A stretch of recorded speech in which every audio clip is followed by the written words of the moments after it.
মুহূর্তে যে জায়গায় রয়েছি আপনারা দেখলেই বুঝতে পারবেন এখন কিন্তু একটা সিন চলছে।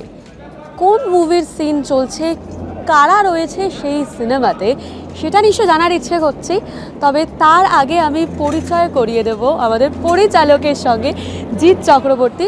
এবার নিশ্চয়ই মোটামুটি আপনাদের ক্লিয়ার যে আজকাল লটিন জিৎ চক্রবর্তীর নতুন ছবি বাবার শুটিং ফ্লোরে রয়েছে। একটু বলো, মানে এই মুহূর্তে তো একটা বেশ সাজো সাজো রবের মানে কি কি জিনিস চলছে একটু দেখাতে বলবো। এইরকম একটা ভয়ঙ্কর জিনিস চলছে কেন, মানে এখানে কি একটা মারপিট দাঙ্গা হাঙ্গামা কি যেটা হতে চলেছে মনে হচ্ছে? অ্যাকশন দৃশ্য চলছে এবং তার সাথে একটি গান, আইটেম সং, সব মিলিয়ে মিশিয়ে আমাদের এটা ইন্টারমিশন সিকোয়েন্স চলছে। আমাদের সিনেমার নাম বাবা এবং তার একটা ট্যাগলাইন আছে, সন্তানের জন্য মরার আগে দুবার ভাববো না, আর মারার আগে একবার ভাববো না।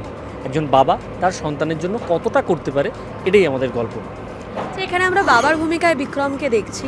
তো ওকে এতদিন পর্যন্ত বিভিন্নভাবে পরিচালকরা এক্সপ্লোর করেছে, কখনো ওকে গোয়েন্দা হিসেবে, কখনো রোম্যান্টিক নায়ক হিসেবে, অনেক রকমভাবে। বাবার চরিত্রে তুমি কিভাবে কি কি গুণ দেখলে ওর মধ্যে? আমার এই গল্পটা ছিল, আমি এতদিন যা ছবি বানিয়েছি তার মুখ্য চরিত্র মূলত আমি খুব সিনিয়র আর্টিস্টদেরই নিতাম। এক্ষেত্রে আমি একটি নিউ এজ গল্প বলতে চাইছি, কারণ এটা আমার প্রযোজনা করা প্রথম ছবি। তো আমি চাইছিলাম একটা নতুন গল্প বলতে এবং বড় গল্প বলতে, বড় ক্যানভাসের গল্প বলতে, কিন্তু যেটার সাথে রুটের সম্পর্ক রয়েছে। তা আমার মনে হয় যে বাবার সঙ্গে এটা রয়েছে এবং এটা একটা সত্যিকারের ঘটনা, চাইল্ড ট্রাফিকিং। সেইটার ওপর আমি আমার মতন করে মশলা এবং তার মধ্যে যা যা চড়ানো সেগুলো ছড়িয়ে আপনাদের সাথে নিবেদন করার চেষ্টা করছি। এখানে বাবার ভূমিকা ইয়াং ফাদার, তো ইয়াং ফাদার যারা রয়েছে আমার মনে হয়েছিল বিক্রম এটা সব থেকে ভালো করতে পারে এবং তাই আমরা একটু এদিকে চলে এলাম, তার কারণ ওখানে শুটিংয়ের সমস্ত জিনিস করছে। যাই হোক, আমাদের ছবি বাবা আপনাদের কাছে খুব তাড়াতাড়ি, মানে আগামী বছর চলে আসবে। আমরা খুব যত্ন করে, কষ্ট খাটনি তো রয়েছেই, তার সঙ্গে আমাদের যত্ন এবং পরিশ্রম রয়েছে। আপনারা দেখবেন, একদম সপরিবারে দেখবেন, এটা সপরিবারে দেখার মতো একটি ছবি। এবং বাবা তার সন্তানের সাথে, সন্তান তার বাবার সাথে, মার সাথে, পরিবারের সাথে আসবে। তো একদম ফুললি আমাদের উদ্দেশ্য ছিল এন্টারটেনমেন্ট। তো এটা আমার প্রথম প্রযোজনা সংস্থার নাম এন্টারটেনমেন্ট কি জিত, তার সাথে টস ফিল্মস আছে। আমরা সবাই মিলে একটা আনন্দ উপভোগ্যযোগ্য ছবি আপনাদের সামনে নিয়ে আসছি। Thank you.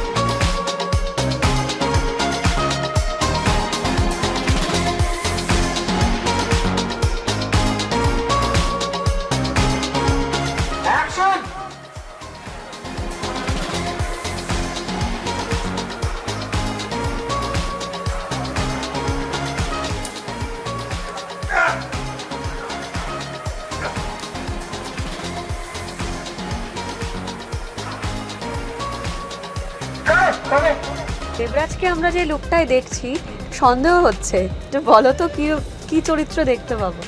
আগে গিয়ে জিজ্ঞেস করবো কি সন্দেহ হচ্ছে? সন্দেহ হচ্ছে, অনেক কিছুই মনে হচ্ছে। হ্যাঁ, যেরকম মনে হচ্ছে, মানে যেরকম আমার দেখতে লাগছে ক্যারেক্টারটাও সেরকম, মানে নেগেটিভ ক্যারেক্টার, খুব স্বাভাবিক। এখানে বিক্রম প্রোটাগনিস্ট, আমি ওয়ান অফ দ্য অ্যান্টাগনিস্ট আর কি, one of the main antagonist. বিক্রমের সঙ্গে এবার তাহলে কি একটা মল্লযুদ্ধ দেখতে পাবো একটু পরে আমরা?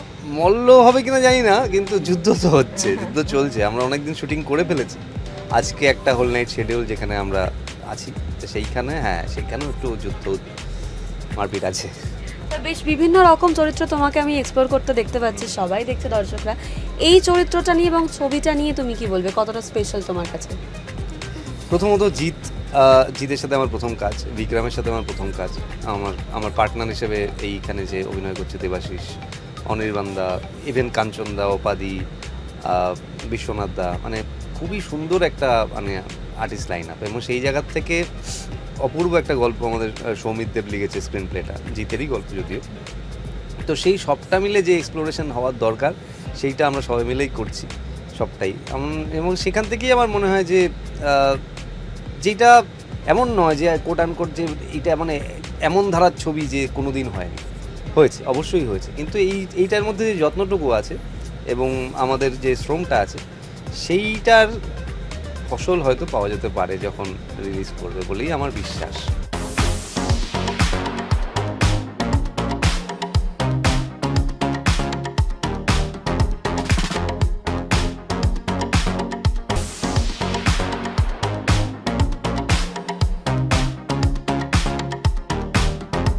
বিক্রমদাকে এত রকম চরিত্রে দর্শক দেখেছে, আমি দেখেছি। এই চরিত্রটা যখন আমি প্রথম শুনলাম আমার কাছে ভীষণ সারপ্রাইজিং ছিল, কারণ এই রকম চরিত্রে অভিনয় করাটা তোমার কাছে কি মনে হয়, এটা খুব চ্যালেঞ্জিং নাকি এটা ভীষণ ইজি হয়ে গেছে তোমার সঙ্গে? এই সিনেমাটা ইন জেনারেল, ছবিটার নাম বাবা, এবং এই ছবিতে আমার একটি 1 বছরের শিশুকন্যা আছে। এটা তো সব দিক দিয়ে খুবই চ্যালেঞ্জিং, মানে এটাতে কিছু করণীয় নেই, কারণ 1 বছরের অশ্লেষার সঙ্গে শ্যুট করার এক্সপিরিয়েন্সটা খুব চ্যালেঞ্জিং। আমরাও বুঝি যে একটা 1 বছরের শিশুকন্যা, তার পক্ষে শুটিং লজিস্টিক্স বোঝা এবং আমরা কী সিচুয়েশনে শ্যুট করি, আমাদের নাম্বার অফ ডেজ ভেবে শ্যুট করতে হয়, দিনে কটা সিকোয়েন্স শ্যুট করতে হবে, সেগুলো অবভিয়াসলি ওর পক্ষে ভাবা বোঝা তো সম্ভব নয়। সুতরাং আমার এই সিনেমাটা শ্যুট করতে এসে এক্সপিরিয়েন্স হলো যে প্রত্যেক মুহূর্তে প্রত্যেকটা সিনের জন্য রেডি থাকতে হবে, কারণ যেদিন অশ্লেষার সঙ্গে শ্যুট ছিল সেদিন কোন মুহূর্তে ও কী মুডে থাকবে সেটা তো আমরা আগে থেকে বুঝতে পারবো না, সম্ভব না। আমরা কেন, ওর যারা অ্যাকচুয়াল বাবা মা তারাও বুঝতে পারছে না। তো সেদিক দিয়ে ওর মুড অনুযায়ী যাতে আমরা অন্তত ওইটুকু ট্রিক করতে পারি যাতে আমাদের সঙ্গে শুটিংটা থাকতে পারে। তো this has been a challenge. তোমাকে যেহেতু বিভিন্ন চরিত্র আমি বললাম যে সবাই দেখেছে, তুমি বিভিন্নভাবে এক্সপ্লোর করছো, সেটা সিরিজে হোক ছবিতে হোক। এই যে চরিত্রটা বাবার চরিত্র, বাবার দায়িত্ব তো সাংঘাতিক দায়িত্ব। যখন তোমার কাছে প্রথম স্ক্রিপ্টটা এলো তখন কি মনে হয়েছিল যে এই বাবার চরিত্র করলে কোথাও গিয়ে আমার এই মুহূর্তে করাটা ঠিক নয়, বা আমি একটু ভয় পেয়ে গেলাম, এইরকম একটা চরিত্র গুরুগম্ভীর? না না, আমার তো গরুগম্ভীর তো না একেবারে চরিত্রটা, আর আমার তো উল্টে খুব এক্সাইটিং মনে হয়েছিল, কারণ ইন জেনারেল লিটারেচারের ক্ষেত্রে হোক বা সিনেমার ক্ষেত্রে হোক আমরা দেখেছি যে কোনো সন্তানের জীবনে মায়ের ভূমিকা নিয়ে বেশি আলোচনা হয় এবং বেশি কাজ হয়, এবং যদি বাবার ভূমিকা নিয়ে কাজ হয়ও সেটা আমার বয়সী কারোর জন্য লেখা হয় না। হয়তো আমার থেকে বয়সে অনেকটা বড় কোনো অভিনেতা এমন চরিত্র পেয়ে থাকে বা তাতে অভিনয় করেন, সেটা মিঠুনদা করেছেন রিসেন্ট টাইমসে অনেকগুলো ছবিতে। সুতরাং এই আমার বয়সী একজন অভিনেতা একটা গোটা ছবি যেখানে বাবা হিসেবে তার একটা জার্নি আমরা দেখতে পাবো, সেই রকম একটা ছবি করার সুযোগ পাচ্ছে, এটা খুব রেয়ার বলে আমার বিশ্বাস। তো আমার তো খুবই ইন্টারেস্টিং, আমার খুব চ্যালেঞ্জিং অফকোর্স, বাট খুব ইন্টারেস্টিংলি চ্যালেঞ্জিং মনে হয়েছিল। তোমার তো নায়িকা নতুন, তার সঙ্গে কাজের একটু অভিজ্ঞতা বলো। আমার 2 নায়িকাই নতুন, অশ্লেষা এবং কিরণ, দুজনেই আমাদের এই সিনেমার নায়িকা, এবং আমাদের 2 নায়িকাই নতুন, তাদের ডেবিউ, তাদের প্রথম সিনেমা, এবং তাদের মধ্যে একটা সিমিলারিটি আছে, তারা দুজনেই সোশ্যাল মিডিয়ায় খুব পপুলার। তো খুবই ইন্টারেস্টিং এক্সপিরিয়েন্স কিরণের সঙ্গে কাজ করা। আমার মনে হয় যে একদম প্রথম ছবির সময় আমার যতটা আনকোড়া সিচুয়েশন ছিল, আমি তখনও খুব নতুন শিখছি, তার থেকে তো কিরণ ওয়াজ ভেরি গুড, খুব প্রিপেয়ার্ড। তো সেটা দেখে আমারও খুবই ইন্টারেস্টিং লেগেছে যে এতটা প্রিপেয়ার্ড হয়ে এসছে, ভেরি স্পন্টেনিয়াস, খুব ভালো এক্সপিরিয়েন্স। থ্যাংক ইউ বিক্রমদা, থ্যাংক ইউ।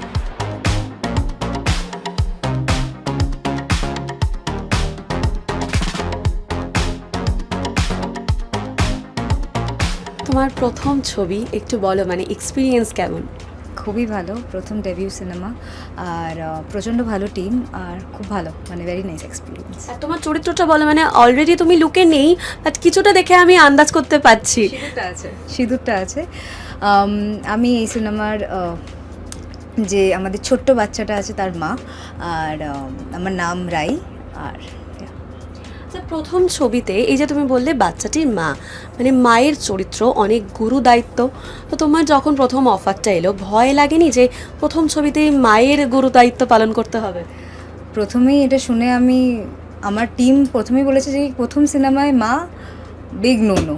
তারপরে জিদ্দা যখন এত সুন্দর করে গল্পটা বলল, আর সিনেমাটার নাম বাবা হতে পারে বাট ইকুয়াল ইম্পর্টেন্স সবার, আর খুব সুন্দর করে স্টোরি টেলিং, তাই গল্পটা এরমভাবে শোনার পরে আমি না করতে পারিনি। এই মুহূর্তে টলিউডে আমরা বলতে পারি যে বিক্রম হার্টথ্রব, এটা আমরা বলতে পারি। তোমার কাছে কি? It's a very good mentor and a very good কো-অ্যাক্টর।